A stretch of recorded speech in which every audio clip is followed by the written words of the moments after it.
Hello दोस्तों, तो आप सभी लोगों को यूनिक सेंटर में मोस्ट वेलकम। तो जैसा भाई आप सभी लोगों ने डिमांड की थी कि सर हर एक बुक्स के जो भी आपके स्टेप मतलब माइक्रो इकोनॉमिक्स हो गया उसमें क्या करिए कि हर एक जो चैप्टर वाइज होते हैं उसके इंपॉर्टेंट टॉपिक्स या फिर इंपॉर्टेंट क्वेश्चंस को बता दीजिएगा, ताकि जो हमारा मिड टर्म का जो पेपर होता है वो हम बहुत अच्छे से क्या करें उसको कवर करें और एक उसमें अच्छा स्कोर कर पाए।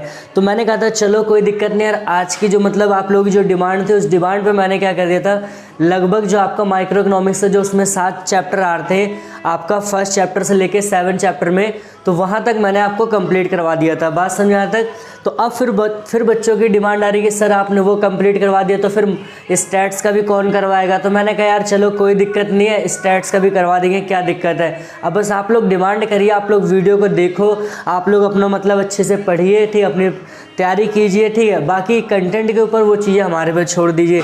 तो आज की वीडियो में आपको बता दूंगा कि जो हमारी वीडियो होने वाली होगी ये थोड़ी सी बेशक लेंथी जाएगी, लेकिन इस वीडियो के अंदर क्या होगा कि जो हमारे स्टैट्स के चैप्टर आ रहे हैं, जो भी हमारे 7 से 8 चैप्टर आ रहे हैं, तो उस 7 से 8 चैप्टर का ओवरऑल मैं क्या करूँगा 50 ऐसे क्वेश्चंस निकालूंगा जो कि आपको क्या करना है उसको ही प्रिपेयर करना है, उससे बाहर आपको नहीं करना है। अब कहोगे सर इसमें सारा कवर होगा। देखो वैसे अगर मैंने करो कि 2 से 3 बार इसको देखा, जो टोटल लगभग 70 से 80 क्वेश्चन निकल रहे थे अगर हम एक एक क्वेश्चंस को पकड़े। फिर मैंने कहा यार देखो आप लोगों के पास टाइम बहुत लिमिटेड है, ठीक है, टाइम आपके पास बहुत कम है, जैसे आपके पास 2 से 3 दिन का और वक्त है, तो उसमें क्यों ना हम इतनी चीज़ों को ना करके हम क्या करते हैं कि जो मेन जो रिलेवेंट होता है, जो पेपर में पूछे जाने के जो चांसेस होते हैं ना, उनको हम क्या करते हैं कवर कर लेते हैं, ताकि हमारा क्या हो स्टैट्स का भी अच्छे से कवर हो जाए प्लस में माइक्रो इकोनॉमिक्स का भी। तो बस मैं वही कर रहा हूँ इस वाली वीडियो में। क्या करूँगा आपको बस हर एक मतलब जो भी चैप्टर्स के टोटल ओवरऑल बता रहा हूँ 50 क्वेश्चंस करवाऊंगा और उस 50 क्वेश्चन को ही आपको बढ़िया से क्या करना है कवर करना है। और देखो सबसे इंपॉर्टेंट जो बात होती है, अगर आप में से कोई ऐसा कोई स्टूडेंट है जो फर्स्ट टाइम वीडियो देख रहा है ना, तो सबसे पहले भाई आप सभी लोगों का मोस्ट वेलकम कि वीडियो पे आ गए हैं, वीडियो देख रहे हैं, तो बस एक बार वीडियो को लाइक कर दो, शेयर कर दो और चैनल का आप लोग सब्सक्राइब कर, सारी जो आपको अपडेट्स होती रहेगी वो आपको कंटिन्यूसली आपको मिलती रहेगी। देखो सबसे इंपॉर्टेंट क्या करना है इस वीडियो में आपको ना, देखो कि 2 वीडियो तो यार मेरी कंपलसरी आप देखिए, क्या कह रहे हो 2 वीडियो तो आप कंपलसरी देखो। पहली वीडियो आपकी दिख रही होगी यहाँ पर टाइम मैनेजमेंट वाली देखेगा, दूसरी जो वीडियो होती है हमारी यहाँ पर दूसरी जो वीडियो होती है वो पेपर में हमें कैसे लिखना है, इकोनॉमिक्स के पेपर को कैसे लिखना है यार, ये मतलब बिल्कुल कह सकते हो बहुत अच्छी बहुत स्पेशल, बच्चों के इस वीडियो पर रिस्पांस बहुत अच्छा है। तो आप लोग भी जाके क्या होता है ये इकोनॉमिक्स का पेपर कैसे लिखे ये वाली वीडियो देखिएगा, और अदरवाइज मैंने बाकी इसका जो लिंक होता है डिस्क्रिप्शन में प्रोवाइड कर दिया है।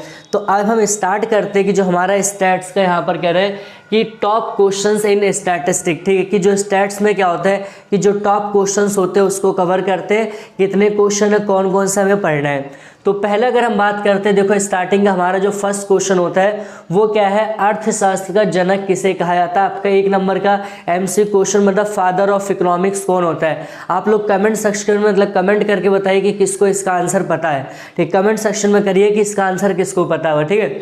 दूसरा क्वेश्चन हमारा क्या कहता है, सांख्यिकी से क्या तात्पर्य है तथा इसके प्रकार लिखिए। अब सांख्यिकी का मतलब क्या होता है, स्टैटिस्टिक का मतलब क्या होता है और ये कितने प्रकार की होती है। स्पेशली हमारा क्या होता है आपका बहुवचन और एकवचन हमने पढ़ा था।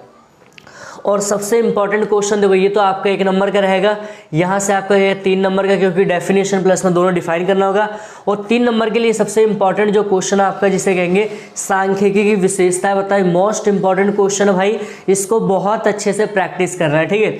और सबसे देखो यहाँ पर आपका जो आएगा सांख्यिकी कौन कौन सी विधियाँ होती है, यहाँ पर आपको बस पता होना चाहिए, जैसे वर्गीकरण हो गया, एकत्रीकरण हो गया, ठीक है, विश्लेषण होगा, निर्वचन वगैरह हो गया, ठीक है। तो ये सारा का सारा मैंने आपको जस्ट बता रखा होगा। अगर नहीं देखा तो आप लोग क्या करिए प्लेलिस्ट को आप वहाँ पर विजिट कीजिए और वहाँ पर आपके सारे टॉपिक्स को मतलब कवर कीजिए।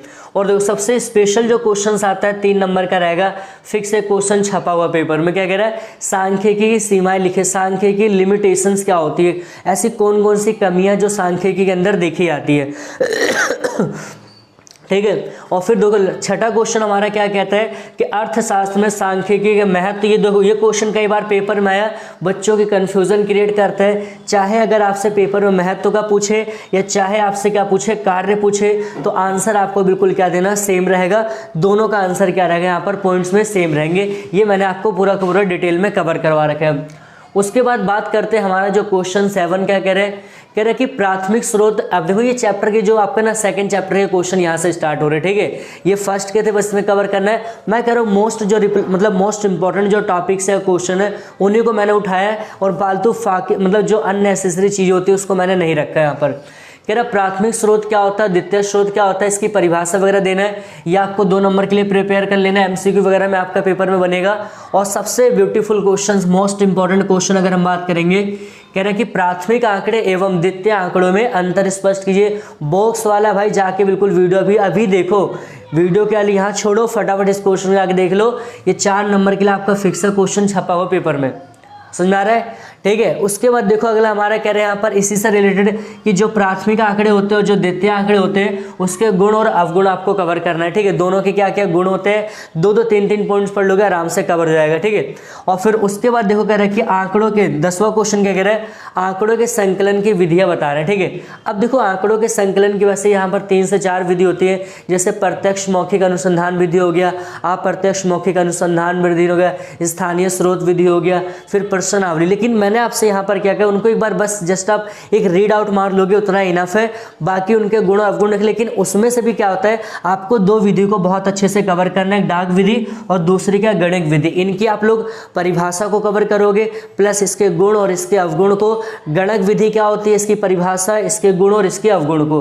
तो ये आपके 11 क्वेश्चन यहाँ तक होता है। और ये क्वेश्चन कई बार पेपर में पूछे आते हैं, 3-3 नंबर के क्वेश्चन आते हैं। और बाकी 11 यहाँ तक हो गए, बाकी हम क्वेश्चन आपको नेक्स्ट में देखते हैं।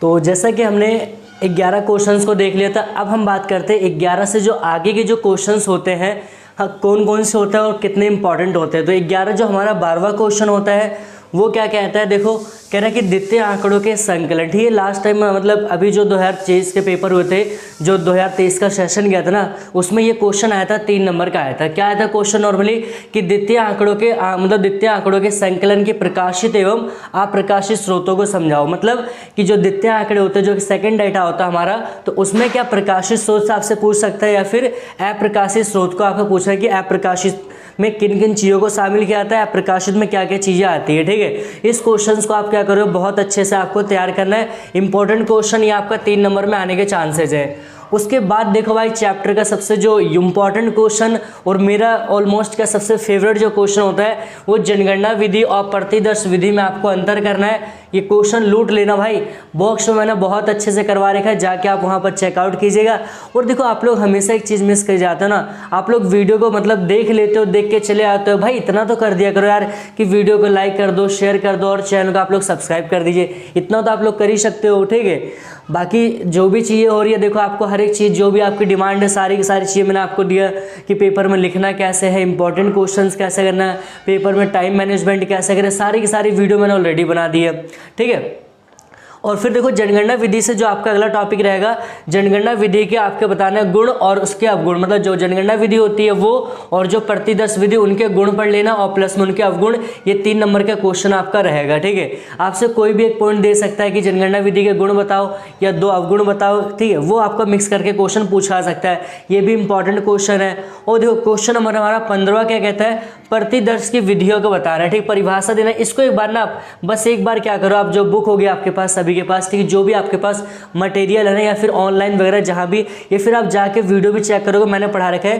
प्रतिदर्श की विधियाँ आपको पढ़ना। प्रतिदर्श में क्या क्या विधि है, जैसे आपने यादृच्छिक विधि हो गई, ठीक है, सविचार वृद्धि हो गई, कोटा विधि हो गई, ठीक, स्तरित विधि वगैरह हो गई। तो ये सारे के सारे जाके ना इनकी डेफिनेशंस को पढ़ लेना और इनके एक बार गुण अवगुण को देख लेना। वहाँ से वैसे बहुत कम क्वेश्चन होते हैं, यहाँ से पूछे आते हैं। बाकी एक बार आप रीड आउट कर लोगे तो उसमें इनफ है उतना, ठीक है। क्लियर यहाँ तक। उसके बाद देखो जो सबसे इंपॉर्टेंट क्वेश्चन हमारा आता है, काफी इंपॉर्टेंट है, ठीक है।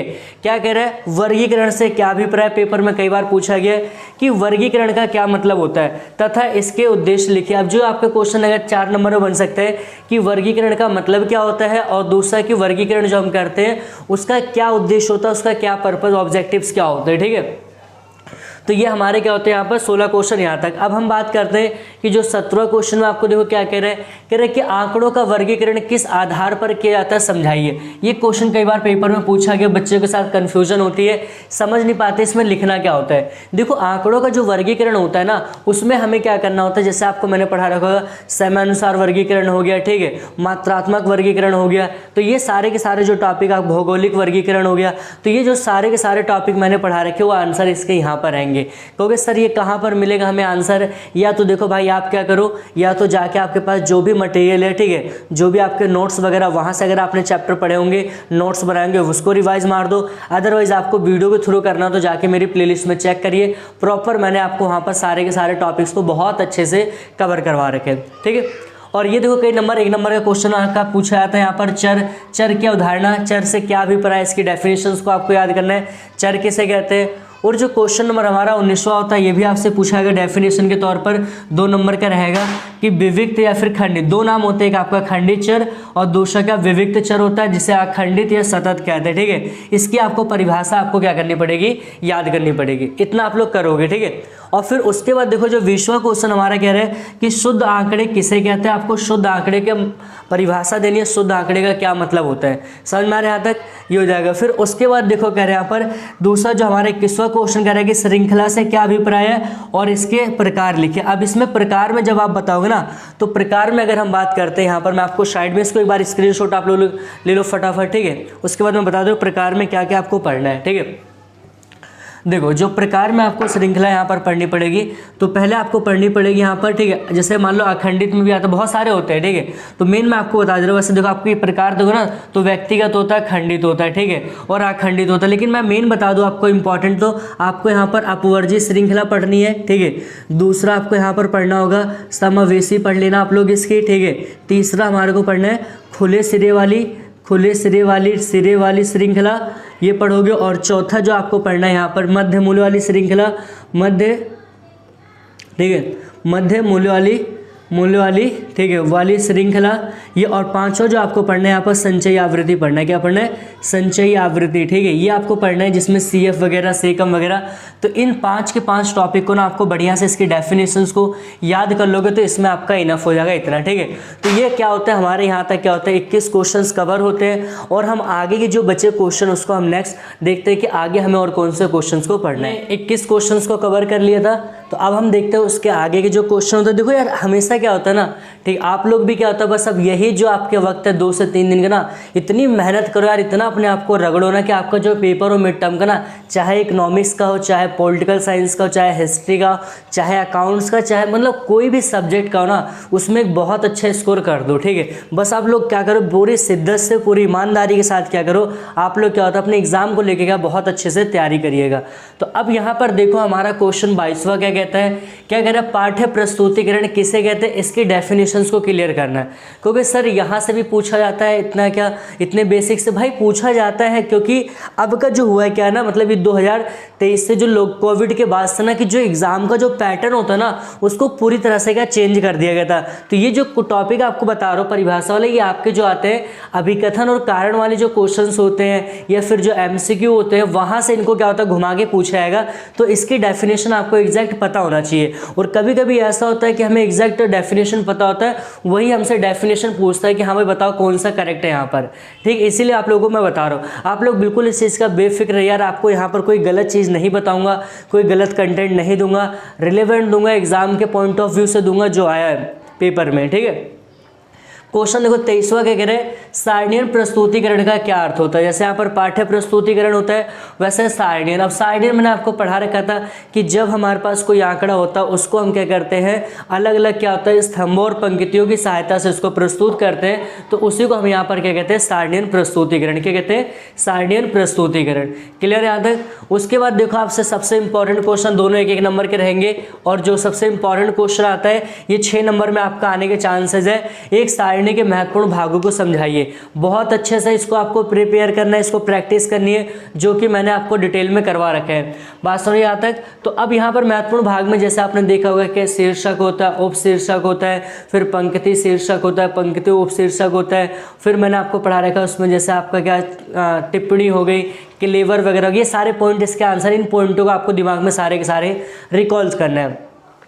और उसके बाद देखो 25वां क्वेश्चन हमारे को क्या करना है, कह रहे कि अच्छी सारणी की 3 विशेषता बताओ। क्योंकि जो अच्छी सारणी होती है ना, उसकी हमें कोई ऐसी 3 विशेषता, तो वही आपको बताना, प्रभावशाली होना, आकर्षक होना, तुलनात्मक वगैरह हो सकती है। तो ये सारी चीज़ आपको ध्यान रखना है। 26वां क्वेश्चन क्या कह रहा है, सारणियन के प्रकारों को समझा। अब सारणियन जो होता है कितने प्रकार का होता है ये आपको पता होना चाहिए, ठीक है। जैसे मैंने आपको बता रखा होगा उद्देश्य अनुसार वगैरह हो गया, मौलिकता सारणी वगैरह, तो ये सारे के सारे बस एक बार इसको ज़्यादा वैल्यू नहीं देनी है, ये क्वेश्चन को थोड़ा सा आपको देना, बस इसको एक बार बुक से रीडिंग मार लोगे, उतना आपका इनफ, उतने में आपका पार हो जाएगा, ठीक है।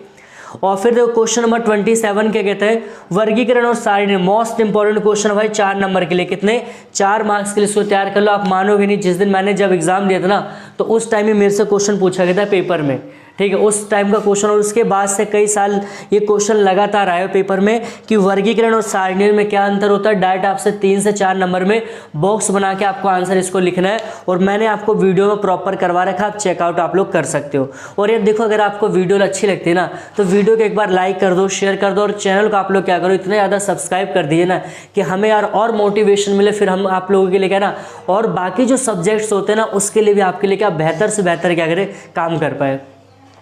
क्वेश्चन 28 हमारा क्या कहता है, देखो कह रहा है सारणिक प्रस्तुतिकरण के गुण आपको बताना है इसमें, ठीक है। ये गुण और ये दो, अब दूसरा देखे ना, एक अच्छी सारणिक विशेषता लगभग क्या होता है, अप्रोक्स अगर बात करेंगे तो ये सिमिलर क्वेश्चन है, तो थोड़ा ध्यान रखिएगा कि कैसे हमें क्वेश्चंस को अटेम्प्ट करना है, ये हो गया। और देखो उसके बाद हमारा देखो यहाँ पर क्या होता है कि दंड आलेख क्या होता है, मोस्ट इंपॉर्टेंट क्वेश्चन की परिभाषा को रट लेना, और इसकी विशेषता क्या होती है, ठीक है। दंड आलेख किसे कहते हैं, ठीक है, उसको आपको ध्यान रखना है। और फिर उसके अगला जो 30 क्वेश्चन कह रहा है दंड आलेख के प्रकार। तो दंड आलेख में जैसे सरल दंड आलेख होता है, उपविभाजित हो गया ऐसा करके, ठीक है।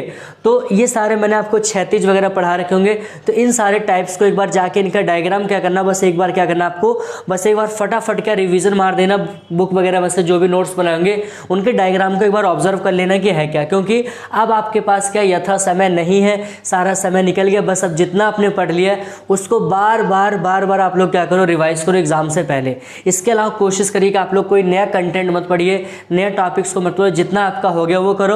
और बस एक बार जाके क्या होता है, मेरे जो मैंने आपको पढ़ा रखा है, ठीक है, कि पेपर को कैसे लिखना वाली वीडियो देख लो और टाइम मैनेजमेंट को देख लो, इतने में आपका क्या होगा, बेड़ा पार हो जाएगा। क्वेश्चन देखो 31 क्या कह रहा है, अब देखो सबसे इंपॉर्टेंट 6 नंबर के लिए आपको तैयार करना है, पाई चार्ट आपको आएगा। देखो पाई चार्ट आएगा, यहाँ पर वृत्तालेख आएगा, इसको पूछ सकता है, इसकी परिभाषा, इसको कैसे बना सकते हैं, इसके तरीके कौन कौन से होते हैं वो। और फिर उसके बाद देखो आपको कह रहा है विचलन दंड आरेख, आपको ध्यान रखना है थोड़ा सा 32वां क्वेश्चन में। और फिर 33वां कह रहा है कि आयत चित्र के बारे में आपको पता होना चाहिए कि आयत चित्र क्या होता है, ठीक है, इसके कौन कौन से टाइप्स होते हैं, ठीक है। तो इन सारी चीज़ों को आपको कवर करना है, और इतने जब हमने देखोगे तो इतना अगर बेहतर कर लोगे ना यार, एग्जाम करा बहुत अच्छा जाएगा।